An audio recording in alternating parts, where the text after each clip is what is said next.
Hello, everyone. Welcome to the 71st episode of the World Blockchain Roundtable. Our hosts for today are Greg the Magnificent from Rivet, Distant from Den.social, Lisa Mighty Davis, owner of the new Mighty Lair, which is excellent.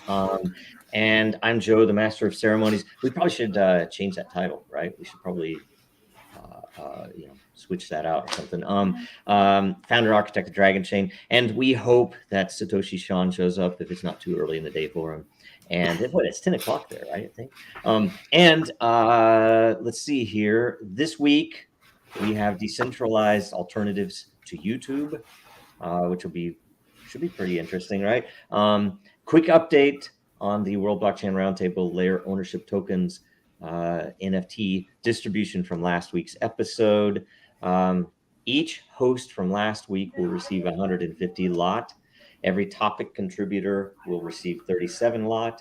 And last week's theme on cloud mining applications was nominated by Lawn Nodes, who will receive 37 lot. Also, these ownership tokens come with perpetual passive income, free edits, and governance votes. Speaking of which, there is the results from the Roundtable DAO October theme selection vote. I guess probably the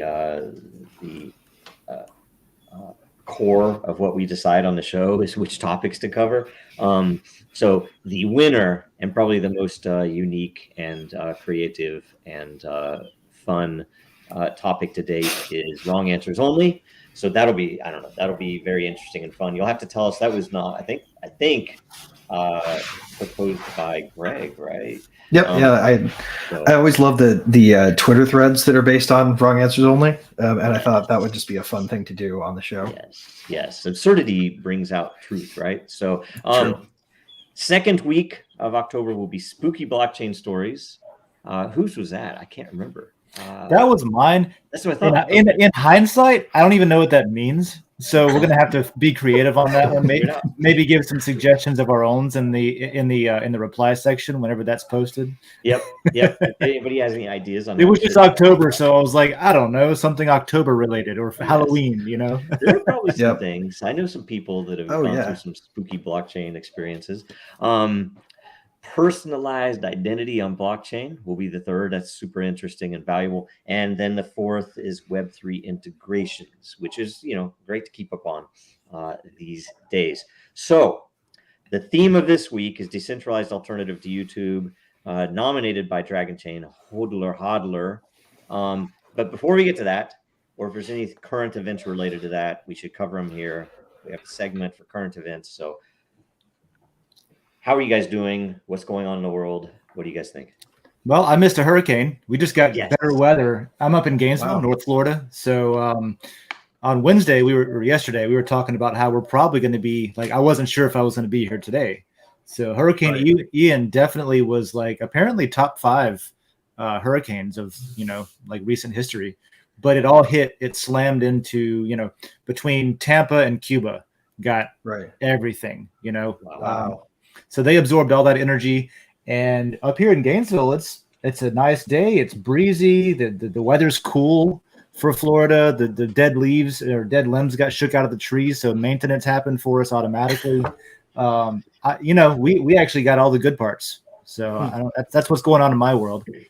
Wow. Locally, anyway. You guys are safe. Yeah, we're safe. Absolutely. Well, it's going to be interesting to see how the both the damage toll and the remarkable non-loss of life toll shakes out, because one of the most amazing things to me about modern society is we have this sort of propensity to blame climate change for a worsening of intensity of storms, and we use the dollar amount of damage to calculate that getting worse. But when you look at the loss of life, it's leaps bounds ahead of where we were when we very first started encountering hurricanes. And that probably has a lot to do with the same development that gets blamed for causing it. That's an interesting take. I think we should start measuring far fewer things with the dollar. We do measure a lot with the dollar, as if the dollar is an unwavering, static unit of value somehow. You know what I mean? Which is a worse storm, inflation or the hurricane?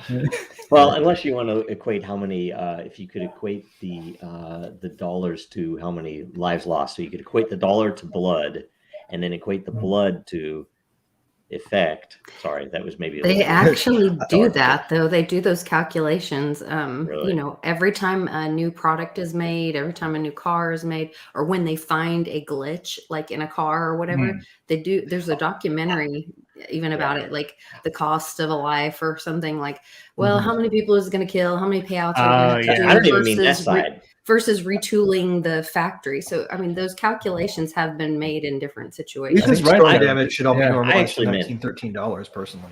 Yeah, I actually meant the other side. Like, say how many people have been killed by wars in the past year, and how many dollars were generated in that period. So the blood is essentially propping the dollar value, which is then how we're measuring other things. Like, say, when a house goes down, it's let's say it's hundreds of thousands of dollars worth of damage, which equates to about 5 third world children. Right. That's how they should probably measure stuff. So you could kind of, it's like, oh, we're propping up the dollar with this. Sorry. At least it would be transparent, and people would maybe think about that more. So instead of having sort of an armchair opinion, they can kind of get their eyeballs dirty and see what they're actually talking about and that kind of thing. Right. Speaking of war and current events, it looks like as early as tomorrow, Russia might be signing annexation of some of the regions in eastern Ukraine. So that'll be an interesting. We'll see how that. I mean, that whole thing is just spiraling, man. It just keeps going. What is it with the pipeline? Because I was so busy. Yeah. I didn't have any, and I just saw this picture with. In fact, there were memes about the picture. I'm like, oh, what is that? And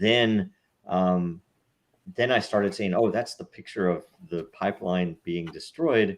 Yeah. And everyone is just shrugged Biden shoulders, threatened assuming to stop it publicly if Russia were to go in or pass a certain border or whatever. There's like videos of him publicly threatening that. Then people are saying it was an accident or it blew up or something. I don't really know. What I've seen is, I've seen a handful of things. I've seen, like, number one, the USA is the only nation who explicitly said they were going to do something to the pipelines if Russia invaded Ukraine. So that happened, and then that happened. So I'm not saying the US did it. I'm just saying that we're the only ones that publicly said that we would do it, and then it happened. But it sure made I'm also us the seeing, target. it was an earthquake, right? It was just an earthquake. That's all it was. I'm seeing apparently the seismographs registered at least 2 explosions. And so it's Nord Stream 1 and Nord Stream 2 are both exploded. Kind and of like how did Tower 7 fall? The whodunit is still up in the air, right? There's different reasons. There's reasons for different countries to have done it, different nations to have done it. Nobody's coming out and saying, yep, that was us. So, I don't know. I just know that, like, Europe's being choked of energy, and Germany specifically is being choked of energy, and Belgium is still shutting down their nuclear power plant, even though they don't have energy. And now the pipeline, even though it was turned off and it wasn't flowing, there's no, like, that's not an option anymore, right? You can't suddenly say, you know what? Damn, I guess we have to buy from Russia. Okay, open the pipeline so that we don't die. Can't do that now. So I don't know. I don't know where that's going. This winter is going to be interesting. I'm lucky as hell to be over here in Florida just dealing with a hurricane. And that's all I'm dealing with, which didn't happen. Big nothing burger for me. Meanwhile, it's like, I've got family in Germany that's, I don't know. I wish them the best, and I'll help, navigate if we can. But so is Germany not? They don't have any of their own energy. Well, they got plenty. They've got energy, especially like in East Germany. I personally like what they did with wind energy and solar and stuff.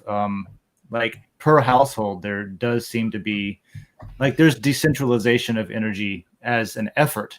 Now, it might not be all encompassing enough to, like, run everything and all the industries and everything luxuriously like you would when you had plenty of energy. But there is a bunch of localized power generation, specifically in, like, Eastern Germany, where Well, I my mean, wife's family. And they So- do have coal mining, so people can and have been actually lining up outside of coal mines to get coal to burn in their own furnaces, which is ironic considering the situation was probably largely created by a drive to too rapidly push into renewables. In my opinion, I think that in all likelihood, what we did was we rushed. The concept of the long now is something that is hard to grasp for politicians, right? Are you guys familiar with the concept of the long now? I have a vague idea of what you're talking about out of context, but no. Right. Stuart Brand, the guy behind Whole Earth Catalog, came up with this, and it's essentially trying to take our current version of what we think of the past, the present, and the future, which might be this week, next week, and today, and draw that out to 10,000 years in the past to 10,000 years in the future, so that we think of the now as the space between those. That's nice. Similar to the way the Chinese think of, I mean, in comparison to us anyway, like how Chinese think in generations or dynasties versus the Americans think about. Well, when you're living we started thinking paycheck, it's kind of hard to think about your progeny, right? So yeah. Well, we started thinking about climate change as a problem to solve over 1,000 years. We might be doing this at a more appropriate pace. For example. But the problem is, we're all going to be underwater and dead at 12, I think, right? From any given point in time. That's the whole point. That's the whole point. It's like at any point in a time, it's kind of like the 2 weeks meme, but for the climate people, it's 12. Because if that's the case, we should be doing what we did in Sweden, right? Because most of Sweden would be underwater if they hadn't built the infrastructure they've already been maintaining for hundreds of years. Oh, you mean Netherlands, right? Or Netherlands, yeah, Netherlands. Yeah, they would have a chunk of their land underwater, big vast majority of it, if they hadn't built that system. We got New Orleans over here doing the same thing. No reason we couldn't build that everywhere if need be. New Orleans has been below sea level. Climate change mitigation, if it's that serious. Yeah, and that wasn't for a change. That was to get land, essentially. Right. We need land to farm. Let's figure out a way to get this land claimed. They realized that being raids were an untenable approach. But to me, the real danger of all this war is right behind me in this lovely DALL-E 2 image that was generated to describe Clown World Armageddon. We are flirting with nuclear war with a power that has the ability to push a button or accidentally push a button, even based on the software glitch. There was a time when World War III almost got started back during the first Cold War. Because a software glitch showed a missile launch from the United States, and the commander had the wherewithal to check on that. Can you tell me, were they all Russian? Because I know I've heard at least 2 or 3 stories of Russian military deciding, no, don't do it. Yeah. Right. Worst case, we're all dead. Best case, we save the world. Right. That's what I was told that at least one of those stories when I was in the military working with cruise missiles and stuff. I went through like 2 years of like learning shit before I was even allowed to like do shit.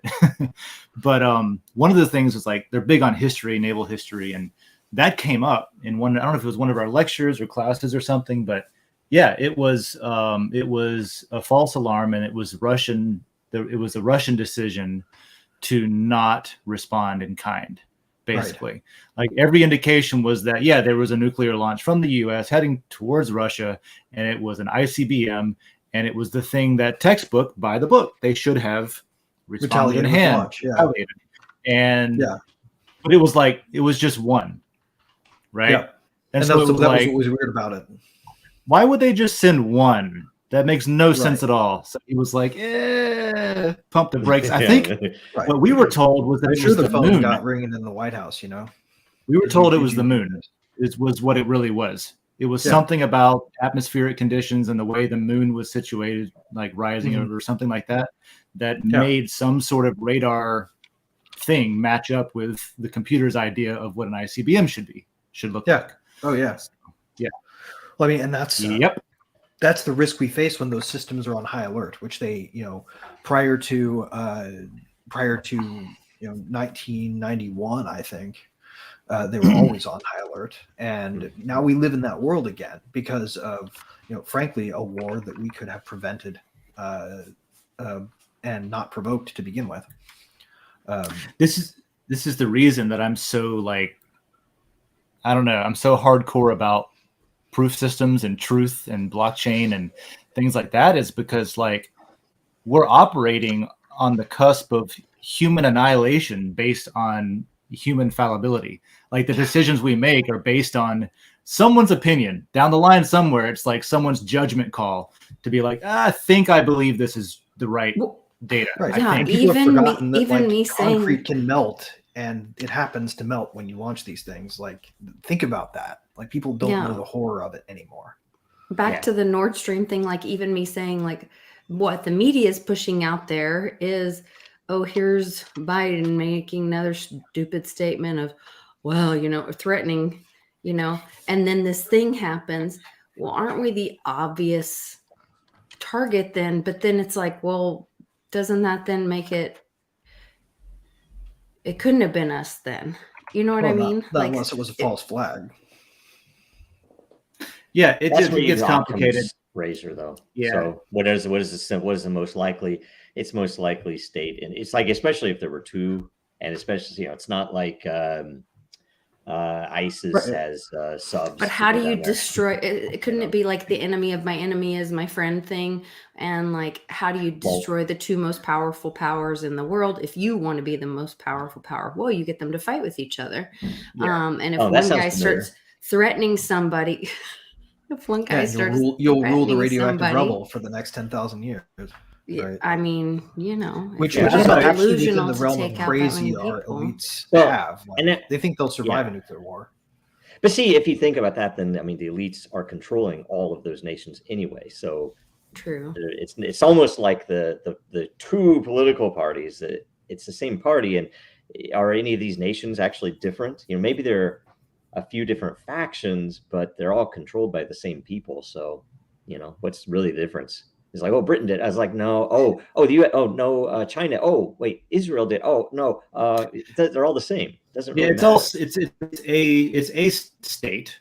It was done intentionally by someone, and it was somebody who thinks that that's either going to benefit them in some way, it's going to hurt their opponent in some way, or maybe tinfoil hat.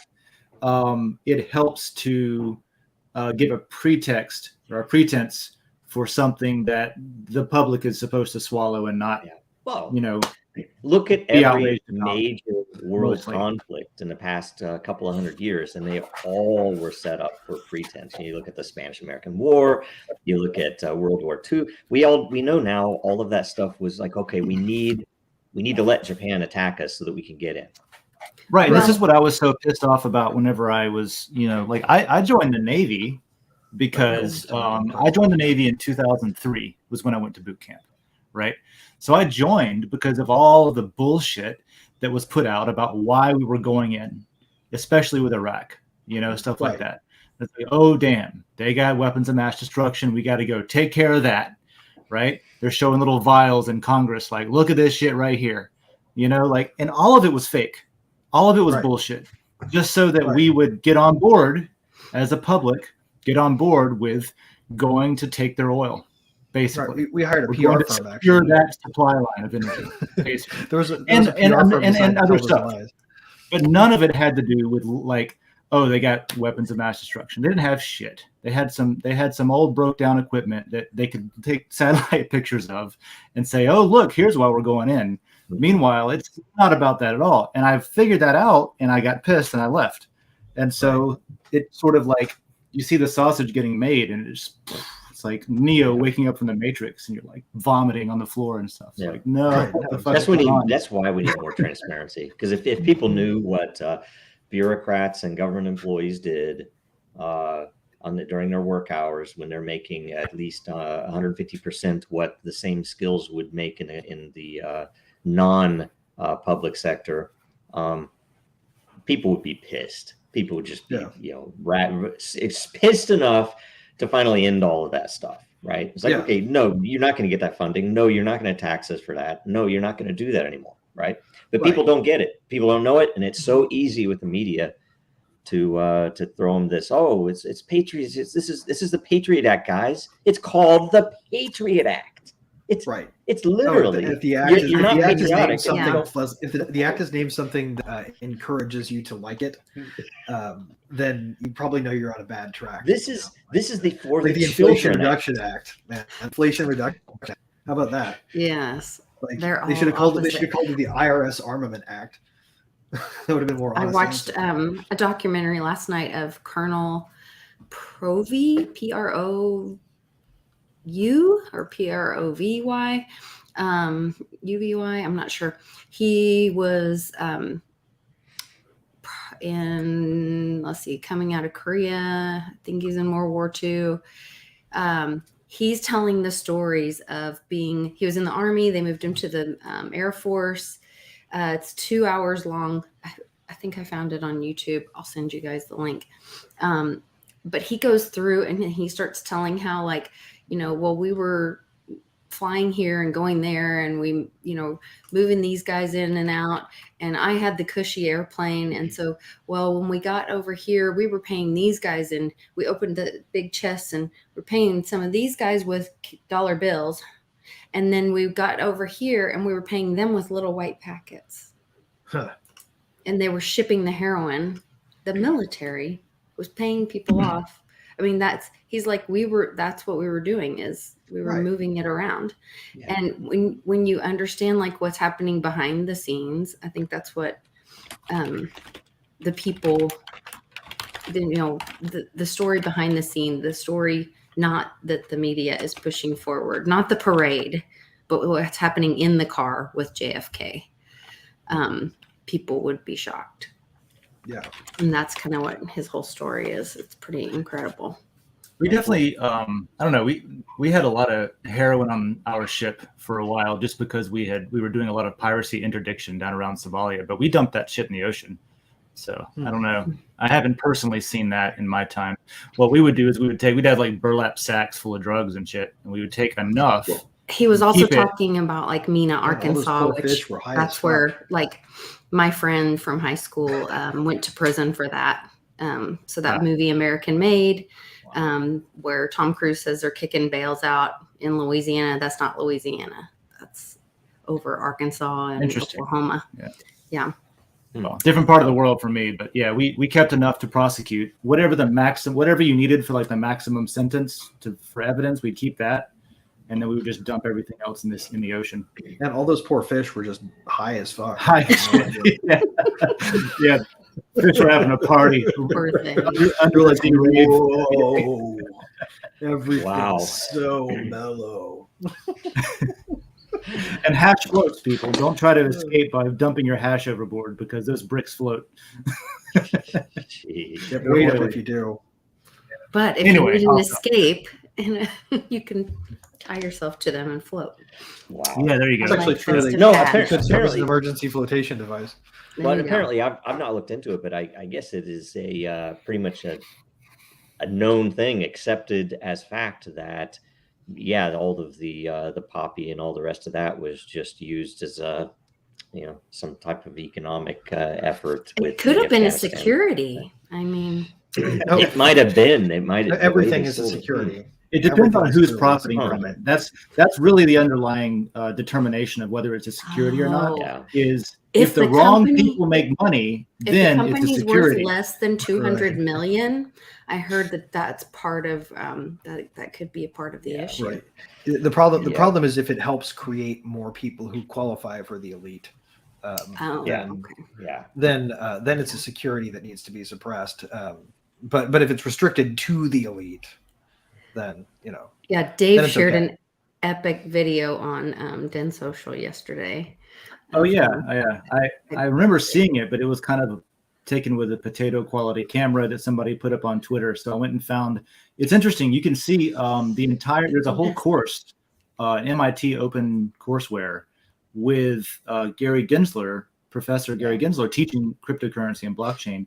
And in section 12, he specifically lays out how if you want to start a company in this country that competes with the incumbent centralized mega banks, you're going to have to just give half of your company to them, or maybe create some native tokens and give that to them to be allowed to play in the because otherwise they're going to come for you with the boot. Capitalist market that we have here, right? And I'm just like, dude, this is why you probably got hired. That's probably why you're there, was to He's just very matter of fact about it. Yeah. Well, I mean, the laws are written that way. It's literally, they have this system designed to encourage bank and non-bank partnership for technology. Like the idea, like you guys remember the very awesome but late invented Simple Bank, right? Mm-hmm. Oh yeah, Simple had this really neat tech. Frustrating. But they couldn't use it unless they were partnered with a bank, and ultimately it was a bank that shut them down. I still miss Simple Bank because they had something really neat. They had instantaneous settlement, and that was how you got the live notification. I didn't know why they got shut down. Oh, it was because they weren't generating the kind of profit that bank needed, and they got acquired by somebody who wanted to close them. Yeah, so wanted to get rid of it. And the instant settlement was a hindrance to the compliance efforts, because they could only review transactions after they already happened, and that made it so they were hard to reverse. So with settlement at the end of day, it gives them a chance to block things from happening before they happen. Crazy. It was pretty fucked up, but I'm not familiar with them. I'll have to go look them up. Yeah, they were awesome. I had that for years. An account with them. When they shut them down, I went unbanked. Actually, I went unbanked as soon as they shut them down. I'm only in crypto now. But wow, yeah, wow. I don't even know that the whole banking system is corrupt and evil, and I don't even know what you're supposed to do about it. I mean, I can't even imagine whatever. It's just they aren't going to tell you. I think they're going to let you keep guessing. I think all there is to do is to create parallel systems. Mm-hmm. Yeah. Like this is what if you listen to any like cypherpunk money talk, or like go to Monero meetups and stuff like that, there's this idea of like, fuck the exchanges, even like we don't like this is stop trying to convert it to dollars. Yeah, let's just use this as a credit for hey, you know what, someone did me a favor and then I owe a favor to somebody else, or sold a thing, and like you just create a parallel system. The problem is it's so both culturally, and we're not helping ourselves. And when I say we didn't start Luna, we didn't start Celsius, but plenty of people that are good people in this industry that are interested in crypto invested in it. It's like, oh, number go up. Of course, I'm going to put money in there. I'm going to keep making this money. And what happens? It's trash. It's it was obvious from the beginning that stuff was not philosophically aligned with what we should be doing. Right. But in the race for a number, people went with it, and that hurts us now, because now if you went to a normal person and said, hey, would you accept Bitcoin to buy this car or this house or this thing, this bread loaf? Most of them are like, the volatility, or I don't know about that stuff, right? And then they go after anybody. I've had multiple personal bank accounts shut down because I had Coinbase move money in, right? Back in the day. Company as well, with no notice. Like they would tell, we'd have payroll coming up and they would tell us, oh, we're giving you a day to get your money out. Right. Or if they even give you that, they might say your account has been locked for security review. Yep. One time we had to have the accountants. We had to have the accountants they did that carry a multi-million-dollar cashier's check across town. I told them we should tell them, no, you have to give it to us in cash. That's what I was going to say. They don't have it. Yeah, they don't have it. That's why they had to lock it, because they don't have the money. Yeah, you'd make them give it to you. So that's the problem. It's really hard, except in a very small community, and depending upon where you live, that physically, that's really but that's where like money makes us a slave, because really money is just for us to use our labor later. really what we're doing when we're exchanging is bartering what our it's like the strengths or values cheese of labor, the beer of labor. It's the thing that we store that value in to use it later, right? Same as cheese. That's why I like dye actually as a token. They are sort of, granted there are some holes in it, but they have some properties to them that that no one has really been able to replicate. They're the closest thing to a chain native backed, not backed by some real world commodity stable token. The fact that they are anchored to the dollar is problematic, but that's why would you do that? That would be the part that I would say is like, neat. You'd like to expose yourself to inflation, like that's what that's why I don't usually keep stablecoin, but if I need to transact in it, I use DAI. It would actually, it'd be an interesting one. It would be to peg yourself to the I don't know what the term would be, but Bitcoin is inflationary. So if we took Bitcoin and we locked out the current inflation, and that would be the stable. So it would be whatever the value is without that inflation. Right. Anchor it to $1913. Would it be a point in time? Yeah. $1913 would be the perfect peg, actually. It's pre-fed. Smart. And actually, you want to know a funny thing? $1 million in 2022. You know what that would be in $1913 terms? 34,000. Yeah. Well, that's the thing. What is it? Am I right? I think I'm quoting these stats.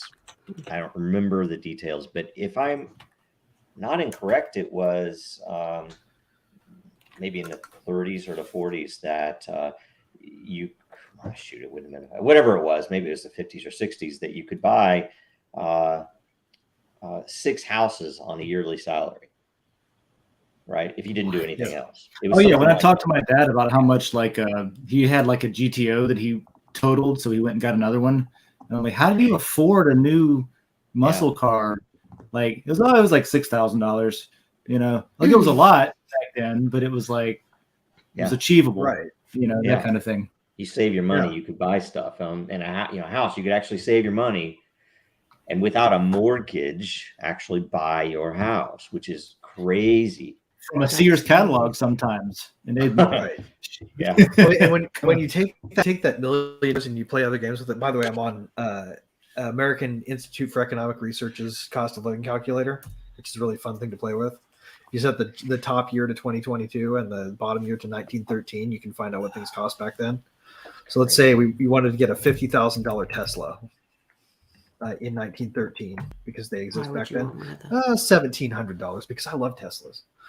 The tech's amazing.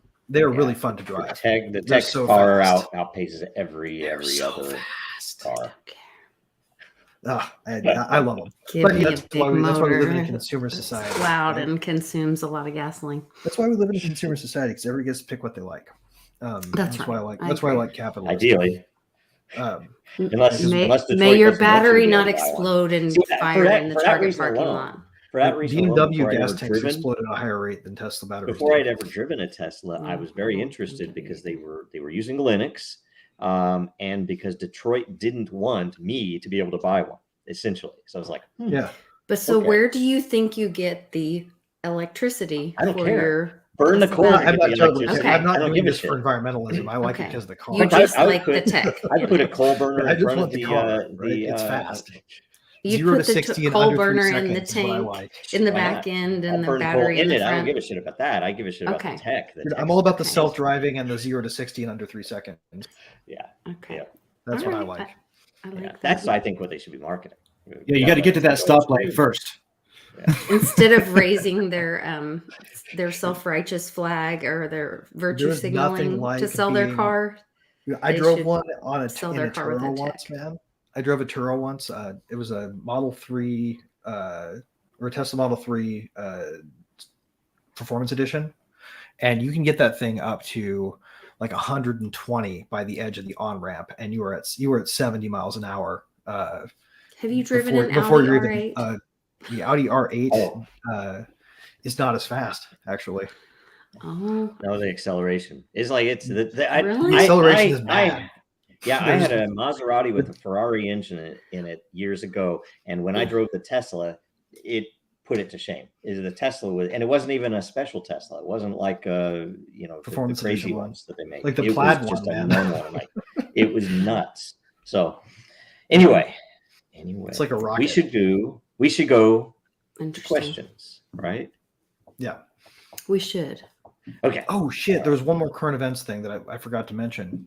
You guys heard about the DAO that got Italy? That got entirely prosecuted.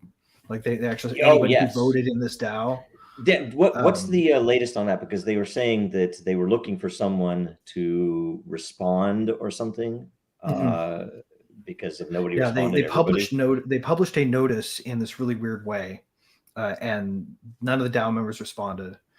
But basically, 2 of the 3 administrative judges decided they were going to go ahead and criminally charge everybody who ever voted with their tokens.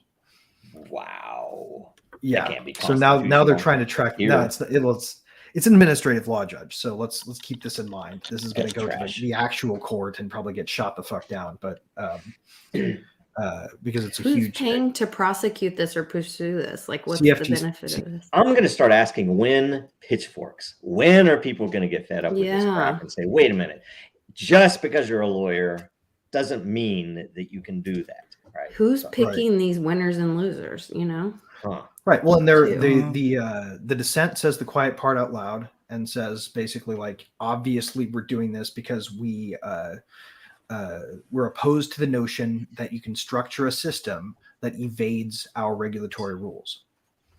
And we're going to come after people who try to structure systems that evade our regulatory rules. But that's the problem. That's not even the source of it, because it's like, our regulatory, those people are lazy bureaucrats. They get paid, they have a lifetime job, then they retire, then they can just they can go fish. It doesn't matter to them. What matters to them is money under the table from the people who are threatened by what those regulatory laws attack.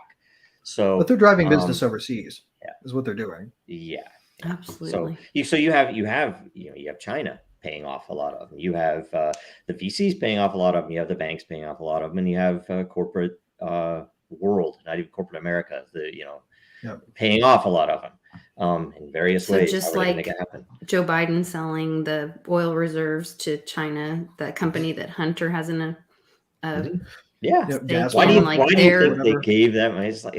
It's ridiculous. So it could be something like that. Like their children could have a stake in something, and the indicators are anything that they, it's like you heard the phrase, this over the target, because as soon as Twitter starts censoring direct messages on certain topics, like there's something there, and there's a reason that they're doing that. It's not. Yeah, that throws elections. That's the referee making putting their toe on the scales, or however you want to say it. And it's kind of the weird thing too about how I think it was Sun Tzu that said you don't want to capture an enemy, you don't want to corner them.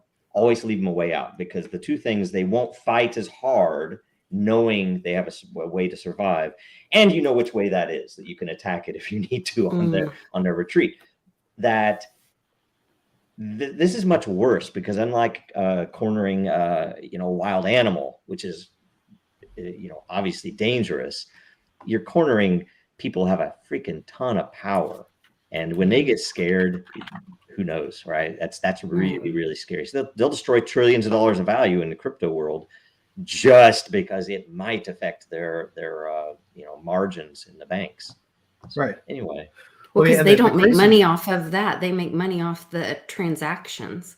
Yeah. I was hearing this other guy speak the other day. It blew my mind. They were like, they don't care what value the dollar or the Bitcoin or the gold. They don't care what value that is, because that's not where they make their money.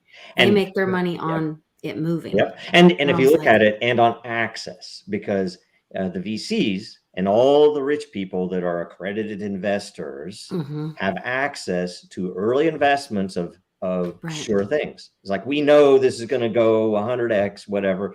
And when they saw crypto coming in 2017 and giving that to normal people, it couldn't be done. It's like, you can't do that. You're not in the club. Right? Yeah. So anyway. Well, and the crazy part about it is, well, first off, one, they served the DAO papers saying that they were, going to be called before the court by posting them in an online discussion forum, which does not meet publication requirements. That is a flagrant abuse of process, right? Were they trying to use the thing about like you can put it in the newspaper, and as long as you that's what they tried to claim they were doing. That's what they tried to claim they were doing. That only works in the local area where a thing happens, and since the DAO is global, right? Anybody who voted in the DAO with their tokens is potentially a target here. Right, because in the local area, you know people and people know you. So even if you don't see it, odds are somebody will see it and be like, "Oh, I know so and so. I should probably mention that."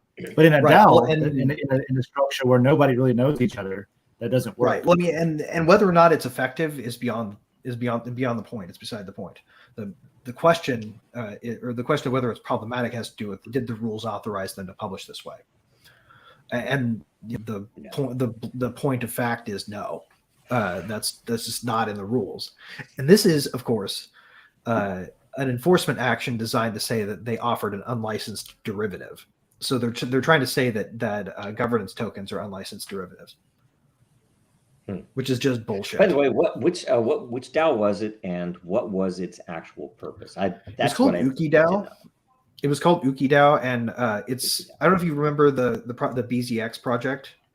I mean, in a way, it's closer to derivatives because BZX, the project, was about offering derivatives in crypto tokens. It was like derivatives on actual crypto, though.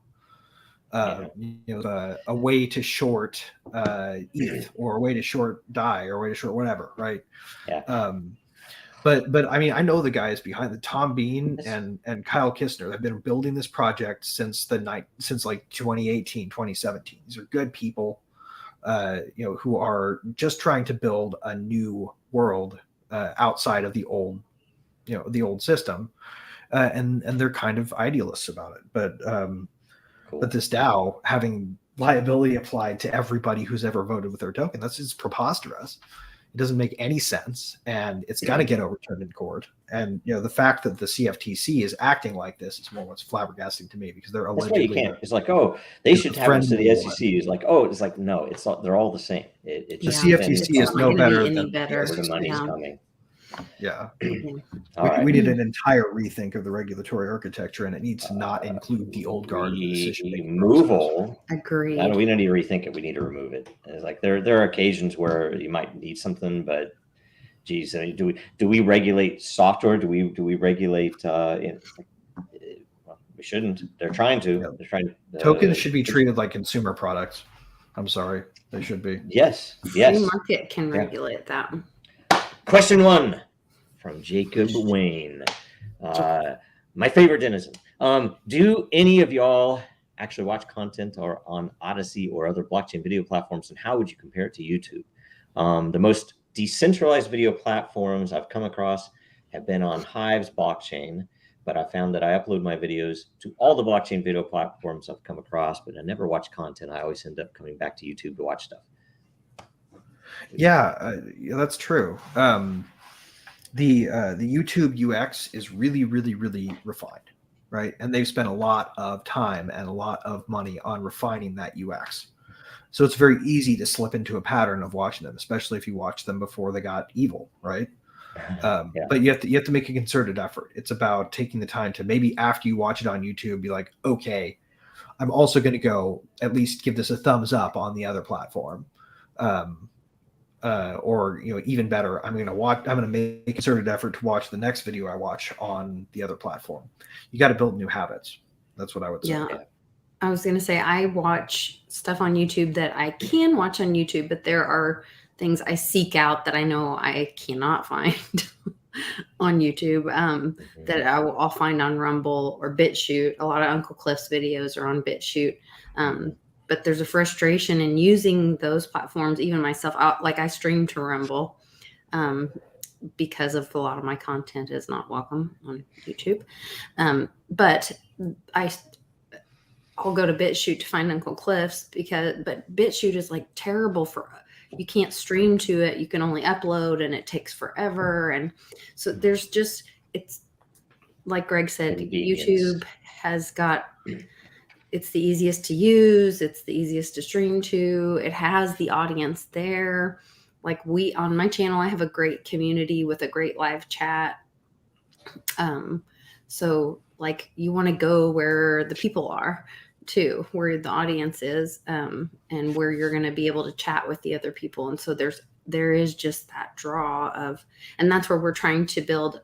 We started the Mighty Layer on Den Social, and we're really trying to like figure out what is the strategy of pushing the community to go where it benefits you, where they're not stealing your data, where you can earn some token, where you can, have some privacy, because we can chat in the layer chat over there, but we have to learn new habits. And I think that's, unfortunately, YouTube was first. And yes, you'll use YouTube, and you could be using something else. You really should.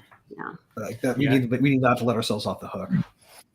To Lisa's point, there's a learning curve.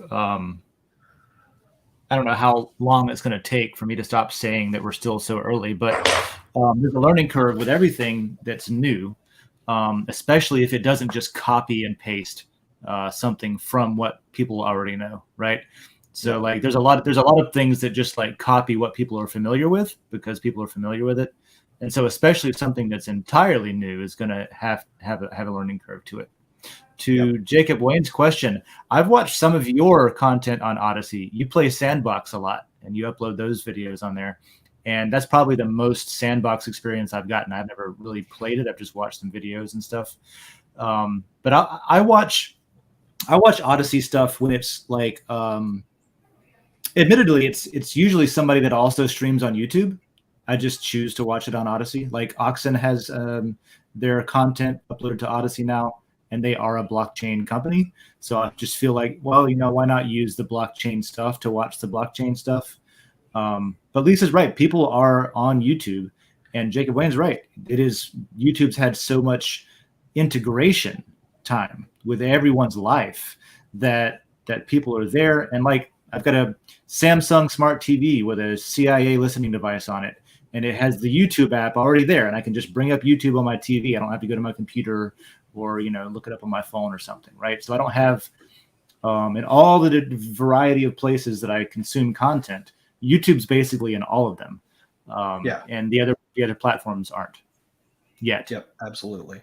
Well, another thing too is like as you're noticing the little things that make you want to use YouTube because it's easier, right? Reach out to the teams, reach out to the Odysee team and say, hey, I need the app to do this. I need the app to do that. I would like it if I could, because there are a lot of features on YouTube that are, really convenient, but they're subtle things that developers and the teams building them might not even know they need to build. Well, and that's it. I think the integration is a big point, because if you're on Odysee as an example, it's not easy to stream to your TV. So it's like, if you normally watch it that way, or it also, if you're on mobile, it doesn't continue to play if you switch to another app. Whereas with YouTube, it just keeps playing, so you can listen to it and maybe watch it small while you're answering email. One of the benefits of tracking everything you do is knowing right where you left off. Right. Well, and then the other side of it, there are several, in my opinion, massive holes in the YouTube user interface that people have just gotten used to and accept and don't think about. And one of the big ones, this is a very fine point, but this would be a huge opportunity for one of these other apps that, this is just one of them, as an example, it's playing and I'm on my mobile device. I have to tap it and wait for the interface to pop up to pause it, right? Why in God's name? And then on top of that, they literally use time instead of space for ads. Why not throw a freaking ad, not over the top of my damn video, just put it up in a bar, it's just the most bizarre thing that user experience designers in the West have essentially lost their way in the past few years. There's modal. There's a whole bunch of just shit interface. That sounds like the way it used to be. Like, I'm no fan of Flash Player, for example, but like back then, things were designed that way, where they were like, there was a small little bar of control panel, and maybe it has to do with full screen, right? Maybe it's everything about like, oh, we want to take up every freaking pixel of the screen. This is why people rage against the notch on their phone or whatever it is, you know. But I don't know. The convenience or the inconvenience of having to tap and bring. That's what I'm saying. That's what I think these projects should be trying to differentiate themselves in ways for normal people. Not to, you know, and you know, things like one of my big annoyances is, you know, I love library. I love what they're having, the fact that they're in the fight the right way and everything else. But for the life of me, I still, to this day, being in this industry, do not understand library versus Odysee and how exactly that stuff works. I don't know why or how, right? Yeah. Isn't it kind of like a XRP Ripple thing? Like it's actually based on it's based on the Bitcoin consensus mechanism. I do know that because I reached out to Jeremy once and said, "Hey, is there any way that Rivet can support library?" And we build primarily EVM based nodes. So the short answer was no, not without a lot of engineering time, because it uses the same consensus mechanism that Bitcoin does, as opposed to the EVM mechanism. This is just an assumption. I don't know deeply, but I feel like Odysee is an application of library's tech. It is. Library is the protocol, and Odysee is an example of what you can build on it. And this is not a perfect analogy, but I look at it similar to the way I see Den Social being an application or being built on Dragon Chain tech.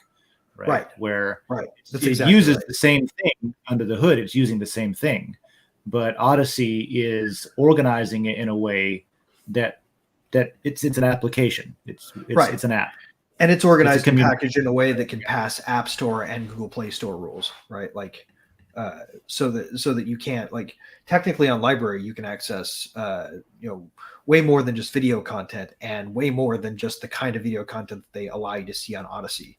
Right. There is everything from everything from stuff that's really mild to stuff that's really gross to that's just really, really boring that you can access on library or on something built on library. But Odysee is designed to emulate a YouTube-like experience, but like a YouTube-like experience before they started turning it into an engagement sucking machine that is also loaded with propaganda. That is a problem that blockchain based like YouTube alternatives, those media hosting alternatives, have faced everywhere. One of the other examples that comes to mind immediately is the Sia blockchain, and with Sia Skynet being a different thing that's built on Sia or Sia or whatever. And they had an issue with ISPs, right? They were literally getting ISP action against them because of what some asshole decided they were going to host, which was illegal in certain jurisdictions. And so it got legal action taken, and the ISP took it down. So what they did was they have, with Skynet, they had these portals where that's like an application on top of Sia's blockchain. And you can access and you can upload stuff from there. But if it gets shut down, you can take the same link you had and you can take the hash of that and you can just go look it up on a different portal or look it up on Sia directly without Skynet, and it's still there. Right. In the same way that on Odysee, the video that's on Odysee, you can take that same, you can go look it up on library. And that is the thing that in the blockchain world, that is just another giant, it's a huge hurdle, is Apple and Google's app stores. So you think about it, 99% of the market for mobile devices has to go through these two funnels. Which, do they collude? Oh, guess. Do you think they collude? Yeah, they collude. Yeah. And you notice how MetaMask Mobile on iOS won't do landscape? Right. It's a requirement of the fucking App Store. And you think about it, if something like Odysee or Library is threatening one of their own, then they're going to tighten the clamp down. We on Den have had notable multiple requests out of nowhere from Apple to do certain things, add certain things. From Google too. They don't even care about what the app is supposed to do. It's like, well, you have to be able to do X, or else it's like, well, no, we don't do that. So we have to try to interpret it and pass what we can, and try to keep everything consistent on both platforms. And it's bad. It's as bad as having the lawyers run the show. And it's arbitrary, and they could take it down at any time. Well, we've already had to, because they have railed against people commandeering their engineering resources. Frankly, this is something that I would say we normal people out there have let happen. It's the same as Facebook and Google and all the centralization of big tech, that if we would just goddamn well not be lazy and go, and instead of watching something on YouTube, watch it over there, or instead of going to Facebook, go straight to the source, the world would be better. Because, when it first came out, it was a very positive, hopeful future with, with Android, where it's open. You can install from other app stores, right? You can do things.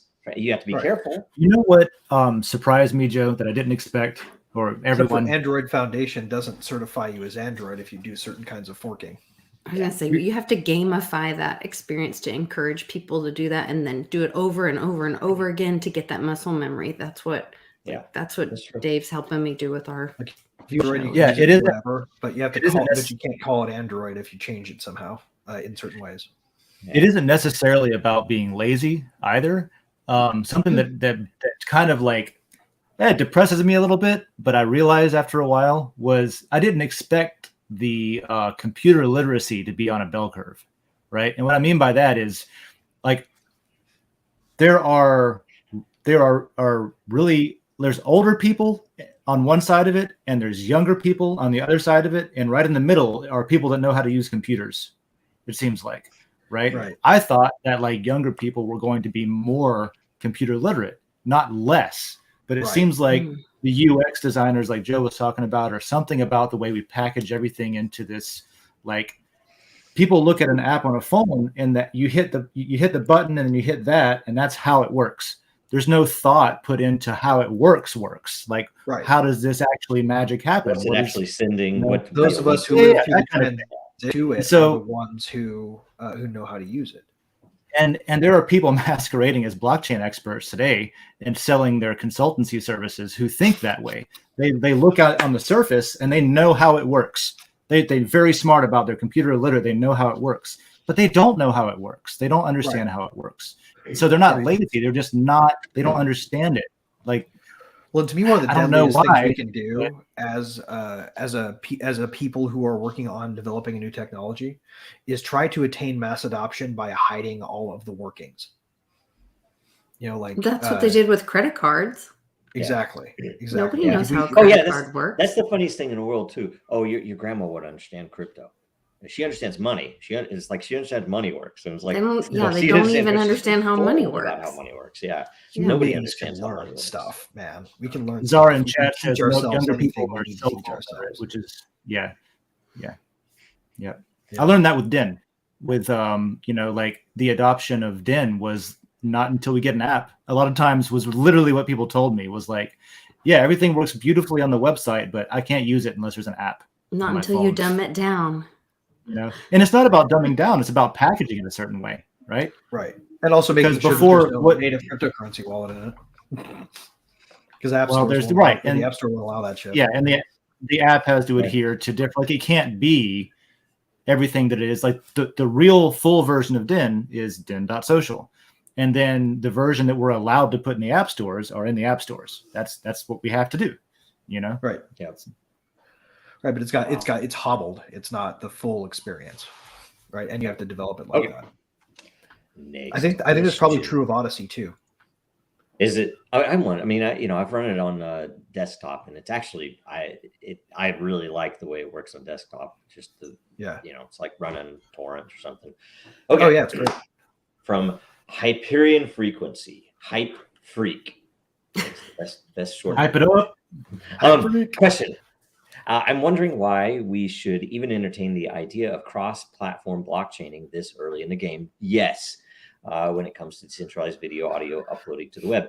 I mean, would it be nice to make a strong, united front to the world by having several blockchaining techs stand at the forefront and working together? Yes, of course. But look at the greedy, closed-minded nature of humanity as it is. Realistically, does it really benefit us more in the long run to ally ourselves with these video audio blockchaining sites instead of turning DIN into a well-rounded superpower in its own right? For example, the mobile and app features of our site make uploading more than 4 photos of such a small size impossible. Even more so, we have to sacrifice the quality of the images we upload just to add a little flair and flavor to our posts. Humanity is still very selfish and greedy. The possible utility of blockchain in the future is literally limitless, and most companies out there want the whole pie, not a piece of it. DIN should be focused on figuring out the best way to become the next decentralized YouTube, Facebook, Reddit, TikTok, etc. Where we are now will never be enough. Not saying we can't find friends in other blockchain startups, but we should should be looking at them from the angle of how we can do it better. I understand the impulse, but it's wrong. It's the not built here fallacy. This is actually a problem that software developers have dealt with for decades and decades and decades. You should always use somebody else's open source kit if they're building it open source.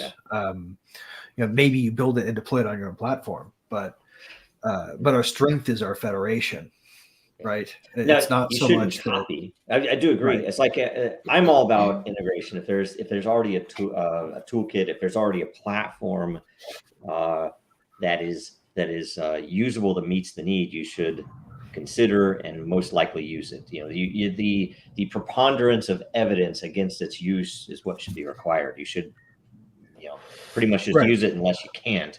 Like say when we created Dragon Chain at the start, I literally looked at Bitcoin and Litecoin. Ethereum didn't exist yet, and even Namecoin as possible made safe. They were cool at first, right? And it turned out that we because the architecture was different, radically different, we would have had to kill 98% of the code. So we just started from scratch, right? But we definitely looked at it first because, if it's already there, we should use it. And I think that's actually one of the issues with a lot of blockchain projects is that they're just cut and paste of other projects. And it surprises me even when I found that some of them, I thought they were at least partially novel, at least partially original, but they were just it's like, we copied Ethereum. They're just differently branded iterations. Yeah. So, but, and I'm not sure absolutely what, the entire bit of what he's talking about. I mean, I think for video and other things, I mean, to use other platforms would be awesome if they can be well integrated, because there's some that you might not be able to integrate them very easily in a way that is, like the one thing we're looking at for decentralized video that is most perplexing to me, and we have a few solutions, but without doing it, it's kind of hard to know if they would succeed. And that's the economic integration. Like say, technical integration is easy. We could throw something on one of the Siacoin network platforms, or we could throw it on Library Odysee. The thing I don't know is how you integrate economically in a way that is scalable, so that how do you pay for that streaming unless and the way we have it is there's already there right now, and it's not plugged into the economy. If you turn on in your DAO torrents, you can literally stream video through the torrent, and at least stream it as recorded. So you could put it in on torrent, and then you have to get people to seed the torrent to make it work. And that's the part that we kind of wanted to essentially plug into the economy, so you can mine Matter or another token when you do that. But frankly, it would be nice to be able to plug in Library Odysee or some other platform. So, sorry, it was a long answer. Well, that's great. In software development, there's like this challenge of doing one thing well, right? Like your team can build one thing well and focus on building that one thing well, or they can build a whole bunch of things and they don't come out quite right. Right. Like, the idea that Den could be that is an amazing idea, but it's also a 10-year plan. You know, that's. I mean, I would love for Den to be able to be all the things, and for it to be all the things well. But you're talking a vision that lasts a decade to get there, and it would take a sustained effort and a sustained vision and a sustained. We don't even know if that's the way people are going to consume media in 10 years. You know, like. You know, how do you account for the fact that metaverse and virtual reality are coming? Like, what if that eats video? You know, there's a certain degree of planning one can do, and a certain degree of you know, leaving things open for the future that has to be done. That means like your focus has to be narrowed to kind of what you can accomplish in the next 3 to 5. And I think that limits what you can do in terms of planning to become everything for everyone. But then again, you know, somebody out there could prove me wrong by coming up with some new novel way to approach it. But as I understand it, like the engineering challenge would be vast, and by the time you got done with it, you might have built something that was great 10 years ago. You know, I do like the idea of letting someone who's specializing in a particular technology specialize in that, and then harness that. As long as you can integrate it well enough. Right. To where it's seamless enough for what your goals are. To what Joe was saying, like I have a couple ideas of how the economics would work around that. But to be frank, I'm in the US. I would be afraid to implement the solutions that I feel would work because they involve interacting with foreign tokens on other blockchains and exchanging them potentially. Right. So I don't know if we're allowed to build that here. I don't know. So that's obviously an issue that we can't even try it. That's like, you know, it's like the government saying you're not allowed to research LSD because you're not allowed to know if that would work or not. You know, that kind of thing. It just pisses me off when you're not allowed to know things or not allowed to try things and see if this would work. But there's a lot of things. Computers are a great drug, though. I will give you that. With one of the things that Hyperion Frequency said was that Den should be focused on figuring out and this is not about like Den specifically, the World Blockchain Roundtable is not, but since it was brought up, this is something I actually get often enough. Figure out the best way to become the next decentralized YouTube, Facebook, Reddit, TikTok, etc.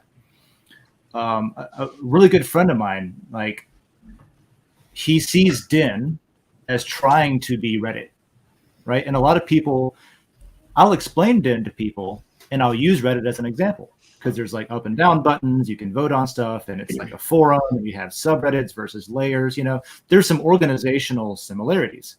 So if you want to take someone who's familiar with something and teach them something they're unfamiliar with, you often can relate to what they're familiar with to say it's kind of like this. You're talking about the double-edged sword of the but I've gotten away from even trying to do it that way because like I don't want Den to become what Reddit became, right? There's a lot of wonderful people that write things and talk and communicate on Reddit, and they get a lot of value out of it. You can go to Photoshop battles and have a laugh. You know, it's great for certain things. Den is Den, though. It's not. But it's not a. It's a thing that it is, right? Yeah. And it's without being too righteous, I guess. It's able to be co-opted pretty easily, and part of that is that's who's running it and how it's centralized. Part of that is undue influence on by advertisers, right? So like. Are we trying to get all the advertisers from Reddit and YouTube and TikTok to migrate to Den and advertise on Den? No, we don't do that kind of advertising. We don't cater to advertisers. We cater to humans.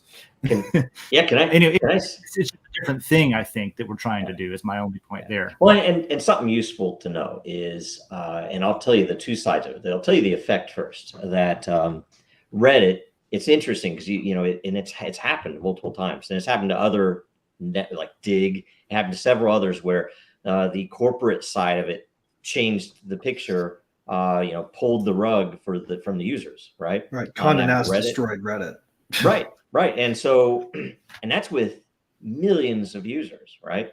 Den has thousands of users, and it's much harder to do it. I mean, you can co-opt certain parts, you can upset certain aspects of the economy in certain ways, and philosophically, that's the point, that it's meant to attract people that would do that, so that can be answered to make the algorithm stronger, right? Right. But if you look at it, the reason I would say that is because when we first envisioned that, we took aspects of how a Reddit community is run, right? And it's some of the patterns would be, oh, we're getting brigaded by some enemy subreddit, and we need everybody who has the time to go to the new tab.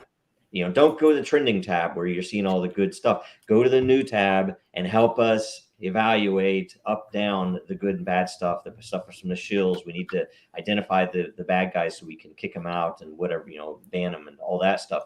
And it's all manual. And there's a lot of paid moderators, and there's a lot of volunteer moderation, right? And we basically tried to cook that in. And I said, wouldn't it be great if you had an economy where you were rewarded not only for a correct prediction of, oh, this is great content, I evaluate it, it's good, therefore I'm rewarded, but you were rewarded based upon how early you could signal that and how significantly you could signal it. So it's like, this is obviously amazing content. It's only 10 seconds old, so I'm on the list to get the rewards when this thing goes viral. Your promptness and your accuracy. Right. And that freaking works. And you're talking about an automatic prediction market that a grandma can participate in without knowing she's participating in it. She says, oh, that's good, I'll vote it up, right? And it works. And it's crazy because the more you want to know about it, if you want to be rewarded more, you can learn as much in the weeds as you can of the algorithm. And it's so funny because when we're trying to talk about it with a lot of denizens, will occasionally get is like, yeah, but this is too complicated. This is this is not for the normies. This is to help the normies not have to deal with this crap, right? And it's just so funny to me because it's like there's the sausage making, but then there's the sausage, right? So and you get to choose what you want, right? If you want to make the money, get in there and make the sausage, right? But if you just want to freaking enjoy it, then enjoy the content, right? Yeah. So anyway, ultimately, that's what it's there for, right? The fact that there are these deeper dynamics are there to reward people who want to go deeper than just enjoying the content. But the ultimate result is enjoyable content is on the top, right? So that's why you want to come in and enjoy content. And if you go into anywhere and you look at the content, it's on topic and it's right. The awe layer with all the W's. You got some cute ass photos in there. Like, it's all cute stuff, and it goes to the top if it's cute. I put a couple shots of my puppies in there, and that was the center of much controversy in the old days because it was like it's funny that, again, philosophical. You had people who were worried, they're posting stuff that they didn't take. It's not original, and it's like, I don't think that's the point. If I just want to see cute pictures of puppies and kittens, right? I don't really care if you took the picture. Right. So strength is copy pasta, right? Like, why would we limit Den to just stuff people on Den create, especially when there aren't that many of us yet? Right. It's a curation tool essentially. So but it's a really effective one. And I think that's what differentiates it from Reddit, because Reddit is more largely weaponized content. It's astroturfed to a degree by especially crypto world. Man, the crypto world Reddit is probably the worst place on the internet. Yeah. We tried to advertise. Funny story we tried to run ads on Reddit. And at first we ran ads like what we would run on any other platform. Yeah. And we just got smeared, just abused by people in the comments. And then finally, we found, before we stopped advertising on Reddit altogether because it just wasn't a good platform for advertising, we found a way to talk to people that worked. And what we did is I wrote just what would be like a Reddit post about why we didn't run a traditional ad, and why ads suck, and why if you think that ads are a normal person who goes and comments that ads are shit and you want them to disappear, that you're on a centralized platform that's promoting this, and so what are you wasting your time on? You need to get out there and build something else. Yeah, no shit. That's the thing. The very people in the crypto world on Reddit who will say, "Oh my God, you guys are brigading." It's like, well, you're a Redditor. It's like you are a Redditor. Yeah, don't talk to me about it. Stop telling me my flavor of Kool-Aid's bad when you're just fucking chugging Kool-Aid, left and right. I got all the red Kool-Aid on your palms. You're guilty of being addicted to it. I used to love Reddit, and I think it's a shame that it just went. There's no mechanical flavor. keyboards on Reddit was amazing in the day. I don't know if it still is. And the Bitcoin subreddit was amazing in the day before they started deciding what was Bitcoin and what wasn't, and what you could talk about and what you couldn't. Or what other subs you could be a part of and be allowed to speak in it. Yeah, that's a thing. My thing is my two big things, and back to the blockchain thing too, is like it seems to me that people love to work for free. But when you try to monetize that for them and say, hey, you're doing this anyway, doing this task anyway, why don't you try this out to where like you actually get rewarded for that task? It's like, it's weird. And that's a scam. Yeah, scam. Yeah. Why should I get paid for working? That's a scam. We've been lying about the beauty of capitalism as a society. I lost the first thing. It doesn't matter. But yeah, the thing with people working for free, that's something where you talk about decentralized alternatives for things like YouTube. That's where there is probably the most incentive for a company who's already really big in that industry to try to shut down the little guys coming up, right? Because what we're saying is we can do what you do, except instead of all that value being sucked out of communities and centralized into your bank account, we're going to let people kind of decentralize that value in exchange for decentralizing the workload that has to be done. Instead of hiring, I think it was 15,000 people. I was reading a Hacker Noon article that was posted on Den. That they have a layer on Den too, where they have an RSS feed posting some of their articles. And the last one I read was about it was Facebook and WhatsApp. WhatsApp's got 1,000 people. Facebook's got 15,000 people sitting in an office, like floors in a building, doing all of this work of moderation and deciding what's good for the community, what's bad for the community, deciding what should be promoted and what should be squashed, deciding, among other things, if this is helpful for a particular campaign for a politician or not. You know what I mean? And for all of that work, they can centralize the value of what they create into their company's bank account with advertisers and with lots of other things. What a miserable life, too. And we say, look, you managed to do that effectively. The people that are doing the real work, that are producing the content, that are engaging, that are having conversations, that are creating the data that you are then mining and selling to advertisers, the people doing the actual work of building a community that's worth existing in, they're getting shit. They're getting nothing, right? Yeah. And for some reason, that's still preferred. And I don't understand how anybody prefers that, because, like, imagine the nightmare life of going into your yearly performance review at YouTube Content Checker. Like your boss brings you into an office and they go, "Okay, we're going to compliment sandwich you here. So good job catching that kitty porn, right? You guys, you're the best one at catching that. But you missed all these beheadings. So we need you to focus more on finding violent content." And your coworkers say you're really pleasant. Like, what the fuck kind of job is that? That is a terrible job.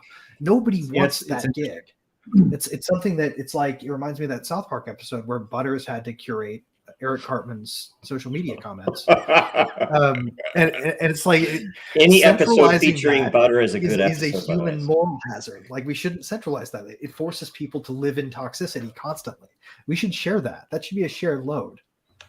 You know, So community taking that, let's take that back to the question: why don't we focus on building our own version of a lot of the things that other projects are trying to do?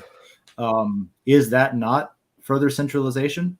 You know, if we build our own, it's probably a poor argument, but I like the idea of this is probably one of the top 3 things that brought me into, like, the reason I like Dragon Chain so much, for example, is this idea that a business can take a list of requirements, a sequence. Here's how we want the business to run and how we want it to operate, and here's the requirements. And then we can then plug into existing technologies that are being maintained by teams that works, that have their own communities. We can plug into those, integrate them in a way that's seamless. Like, it's almost like white labeling without asking, right? Right. Well, decentralization just doesn't have managers. You get exactly what you need. But if that technology falls on its face, that particular thing that you're using that meets the criteria of a requirement of your business or your project, if that explodes or doesn't work out, you can be like, oh, well, let's use that one instead. Pivot, modularly plug it back in and say, all right, well, we're still here. That was Dragon Chain's argument at Disney, that, you know, we don't know what's going to be out there as the killer app in 5 years, let alone 1 year. And your business should be able to switch. Now, one of the issues, economic, could be on tokens or anything else, is that it gets expensive. It's like, well, if we pick this one though, and it gets banned or it goes under, now we have to integrate a different one and migrate or anything else. And some of the answer to that, like say with Den and video in particular, might be, and my preference would be, look, if we have a wrapped interface that could be kind of standardized, and you upload a video, and when you upload a video, if you have these, if you have a YouTube channel, if you have accounts on all the other platforms, it will upload it to all of them, right? And the beauty then would be that, oh, I'm just a user, and I have an Odysee account. So by default, anything that has an Odysee video you're gonna stream from Odysee.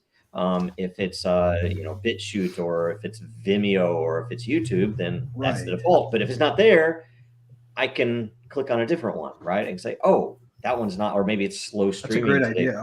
I could click on that one, and it wouldn't matter to me then.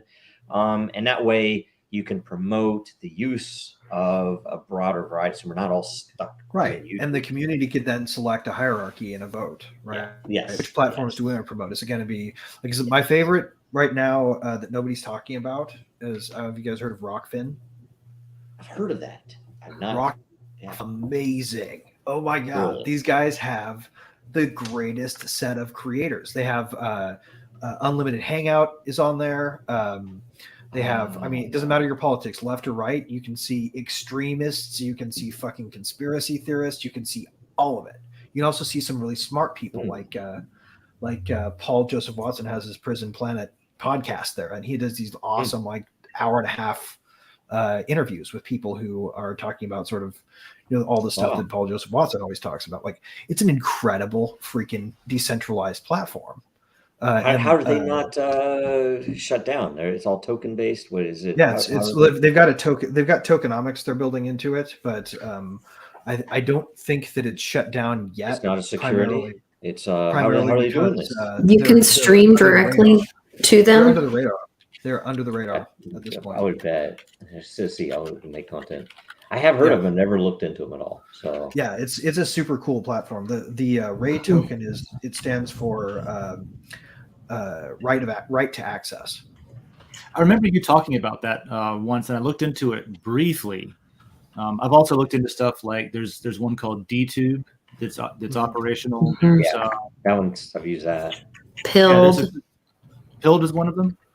Pilled is one that like methods and SGT report and X22 and Robert Beatles, all those guys got me on for a while, but then my login stuff got all messed up and it stopped streaming to that. And so then it's like, okay, then you got to get with the person to get it all set up again. That's like some of it is kind of frustrating. Yeah. The cool part about Ray is they have a subscription fee. Like Rockfan has a subscription fee. Like you have to pay $9 a month for access to their platform, to the locked videos.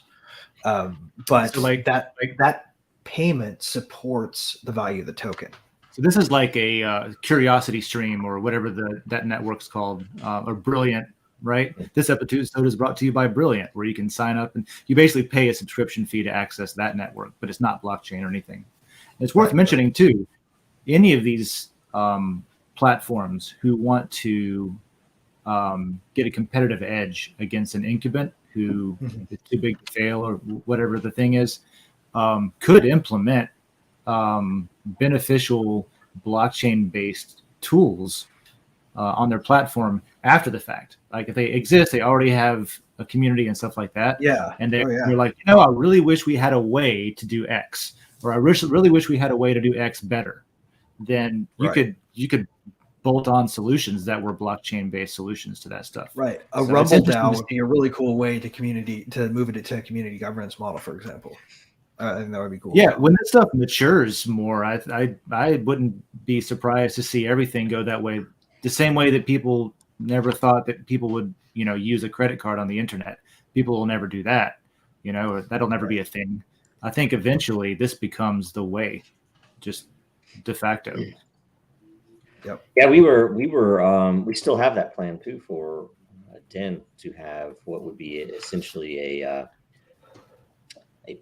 private layer, or not a private layer. What was it? It was a personal layer. Yeah. Personal layer where like a you would layer. Essentially, no matter where you posted, would have your own. It'd be lot, but it would be tied to all of your posts instead of just posts in one. Yeah, like a better Patreon kind of, where it's like you can be in the club if you pay this subscription fee. Maybe it's based in matter, maybe it's based in dollars. It doesn't really matter. It's just a matter of a lot of words matter in maybe maybe it's currency agnostic, right? Maybe it's whatever currency you bring, you can pay in.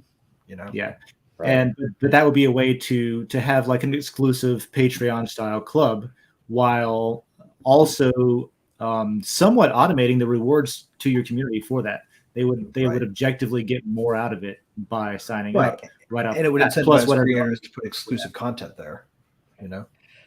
And you'd have the ability to do governance things too, which is that's an interesting thing, because I think a lot of the Patreon people try to do things like that.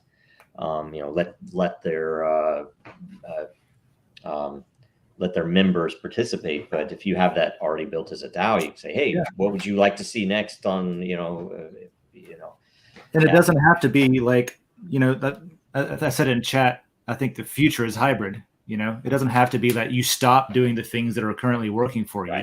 Like you can still do, like I have this Gamers Nexus etched cube for Steve's Patreon. I joined his Patreon and got a cube for it.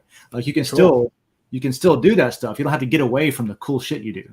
You can just do it more efficiently, more equitably, without taking everyone's personal information that's now in a database that will get hacked and then sold on the black market to people that want to use your identity to sign up for something and scam somebody without being caught. It removes, in addition to providing rewards and equality and equity, it also removes some of the attack surface for things like hacking your database. Well, the other thing too is that's a good point. A good point, Dave, because like federation is another way to decentralization, right? Like if you have content that's different on multiple platforms, you get yourself a federated setup, right? So if we really want to be helping to decentralize video right now, use multiple things. Like, don't just use Odysee. Try out new ones all the time. And that's the thing too, because right now, let's say for roundtable itself. And after this, I think we need to figure out the end, because I think that, we're at the 30-minute or red time, 30. Yeah. So if anybody has any ideas on exclusivity of content. So we have the roundtable, and it's broadcast on LinkedIn, YouTube, Dragon Chain, YouTube, Den, Spotify, Twitch, Twitter on 2 accounts, and Library Odysee. It's also on Apple Podcasts. So, I think we just started dropping it because there were not enough people who were watching it. So, but okay. All of that's open. What should we do to say, hey, maybe we don't, like, if we were to do after a show, like we get into the deeper political discussions or say the things that we don't say here, maybe that's only on one of these totally decentralized platforms, or maybe that's how we do it. We don't, it's like, no, you can't see it on YouTube. If you want to see that stuff, you have to go over here. We do a thing. I do my happy hour show on Friday, like my typical, and then we do a Twitter Spaces later in the evening that's not recorded because everyone's drinking by that point. But that's where we then it's like, okay, all this stuff we couldn't talk about on YouTube. Well, it's recorded, but not to our knowledge. Not broadcast again, yeah. Not broadcast again to our knowledge, but but we do it on a different platform, and it's like the after hours kind of. That is something that I like about for example, on Odysee. RTC probably isn't. They do. And it's open for our, sorry to interrupt, but it's open for our community to then engage too, because then we're doing it on Twitter Spaces where they can raise their hand, and instead of it being a show, they are speaking, or they have the opportunity to also speak. So, that's good. Sorry, Dave, go ahead. No, I was gonna say on Odysee, I like the way that you can live stream something to Odysee, and unless you specifically go in and replay it, then that's it. It doesn't show up anymore. You did a live stream, it's over. The broadcast is done.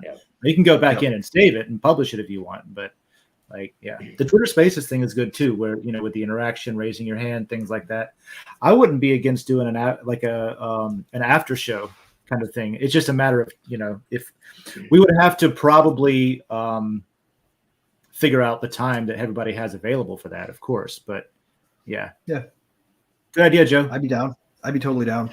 Right on. Okay, so let's see. We go to the check out DAO governance. That's just the last little. I know we don't have time to talk about it, but. Oh yes, very, very, very, very much. Okay, thanks everybody. Dave, where can people follow you? I'm just gonna So yeah, I'm at Distant on all the places, mostly on you'll see me on Den, and tomorrow I will be hanging out with Lisa on their what is it called? Friday Happy Hour. Happy Hour. Right? So welcome Team Mighty to Den. We'll talk about how the layer works, and if you want to hear if you want to hear that, then tune in for it, and that'll be on Lisa's channels. Where is that broadcast, Lisa? Can we go to next? Go to YouTube for most of the chat, but we're also it's going to be on Den, of course, and then the post is already up and the link is there on Den. Cool. And if you make a comment on that post, and then the top 3 comments, we're going to do weekly giveaway of ownership or lot to the layer, so you can be part of that. So I'm trying to use those new muscles, teaching people new things. We're teaching myself new things too. So that's my biggest push right now, is getting involved with Den Social. Right on. Well, let us know if you have any questions or things you need that you aren't able to do. That's something. Oh yeah, right? Yep. Dave's helping me. I got you. Yep. Right. Guest content, whatever. Awesome. Okay. Happy to do stuff. Awesome. Yes. Greg. This week we've just been really chugging to get Polygon up and running on Rivet. So if you're building on Polygon and you're tired of using a platform that censors to get your RPC from, then hang tight. We got you. We're coming. Outside of that, I would say that the thing that has been really driven home to me over the past couple of weeks is how important it is right now to double down on our values, our core values about building these things, to not lose hope, but to go out instead and build the things that would make you hopeful. So I would say, as always, if it's not there, you better get started on it, because it won't be if you don't do it.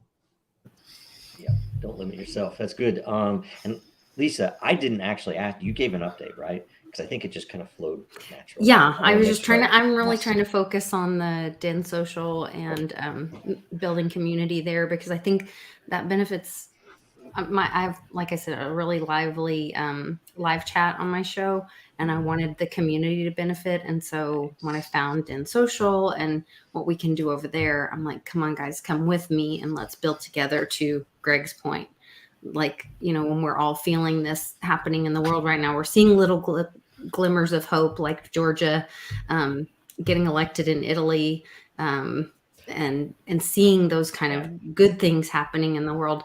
But we all have to do our part, and sometimes it's a little challenging, but thankfully I have great friends like you guys that can help me help my community build something that moves us all forward. So well, thanks for that.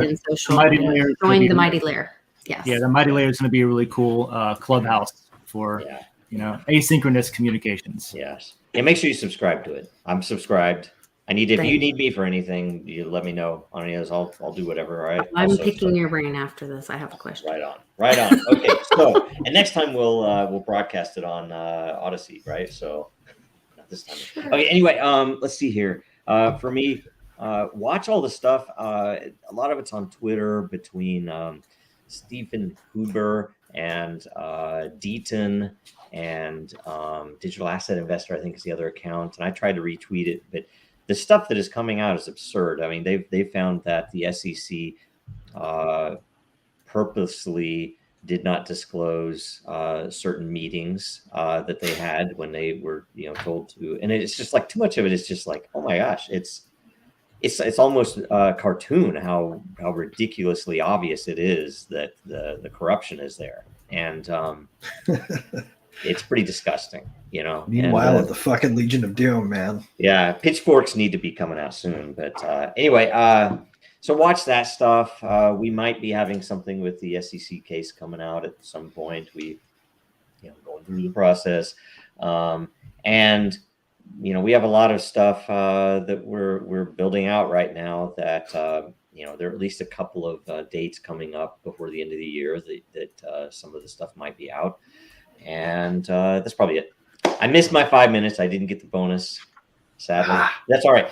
If I would have known, free for all. Let's go to 2. I would have just let go. So if you guys have anything else to talk about before the end, and a Porsche Audi, or not a Porsche Audi, Audi R8 is less than 3 seconds 0-60. But you are correct. The Tesla Plaid is under 2 seconds. Yeah, it's crazy. It's wild too. The torque band is just like. Well, it's linear. It's linear. More like a rocket ship. It's more like you had someone rethink how to make a car work. It's got a noise. It's got a noise. It's just like it sounds like a laser gun charging up in a sci-fi movie. Yeah. I don't know. I like the engineering of it, because it's like they didn't say, "Oh, this is how a car," and that they said, "No, we could do this. Let's do it." Right? We could do this. Let's do it. Anyway. Yeah. Oh my God, it's fucking fantastic. Is it the wheel? It doesn't shift gears either. Is it the tire on the road? Is that the sound you're hearing? No, it's the electric motor spooling up. Like you actually hear the. Okay. It's like subtle, a little toy gun from the 50s. If you've ever played pretend laser gun. If you've ever played Cyberpunk 2077, it's like charging up one of the energy weapons. That's cool. Okay. All right. That is everything. Make sure you share the episode so the NFT count can go up. We always like more NFTs to be produced, more than anyone else. So make sure you like, comment, subscribe. And the theme next week is wrong answers only. So that's going to be super fantastic. Fun. Get ready, get ready, get ready, get ready. All right. Talk soon, guys.